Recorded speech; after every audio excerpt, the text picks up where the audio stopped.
9ാം ക്ലാസ്സിലെ വിദ്യാർത്ഥികളുടെ പഠന നിലവാരം മെച്ചപ്പെടുത്തുന്നതിനായി കേരള ഗവൺമെന്റ് നടപ്പിലാക്കുന്ന നവപ്രഭ പദ്ധതിയുടെ ഉദ്ഘാടനം കൊണ്ടാഴി ഗ്രാമപഞ്ചായത്ത് പ്രസിഡന്റ് ആർ ശ്രീദേവി നിർവഹിച്ചു. നവപ്രഭ എന്ന് പറഞ്ഞാൽ എന്താണ്? നമുക്കറിയാം, 10ാം ക്ലാസ്സിലേക്ക് എത്തുന്നതിന്റെ മുന്നോടിയായി ഏറ്റവും നന്നായി പഠിപ്പിക്കുക ഏത് ക്ലാസ്സിലാണ്? 9ലാണ്. ഇപ്പോൾ 9ാം ക്ലാസ്സിൽ പഠിച്ചാലാണ് നമുക്ക് ഏറ്റവും നല്ല മാർക്കൊക്കെ കിട്ടിയിട്ടുണ്ടെങ്കിലാണ് 10ല് ഫുൾ മാർക്ക് കിട്ടുക എന്നുള്ളൊരു ബോധം നമുക്ക് എല്ലാവർക്കും ഉണ്ട്.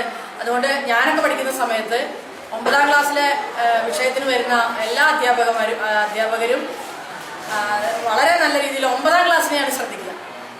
ആ 9ാം ക്ലാസ്സിലത്തെ കുട്ടികളാണ് നമ്മുടെ അടുത്ത 10ലെ നമ്മുടെ സ്കൂളിന്റെ ഏറ്റവും മികച്ച വിജയം സ്കൂളിന് നേടിക്കൊടുക്കുന്നത്.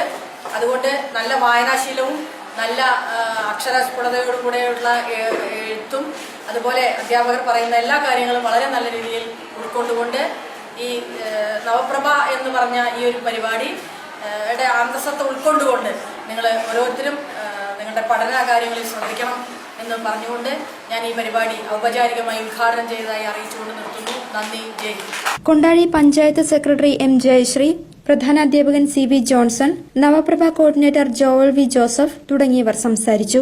9ാം ക്ലാസ്സിലെ ഗണിതം, സയൻസ്, ഇംഗ്ലീഷ്, മലയാളം തുടങ്ങിയ വിഷയങ്ങളിലാണ് പ്രത്യേക പരിശീലനം നൽകുന്നത്.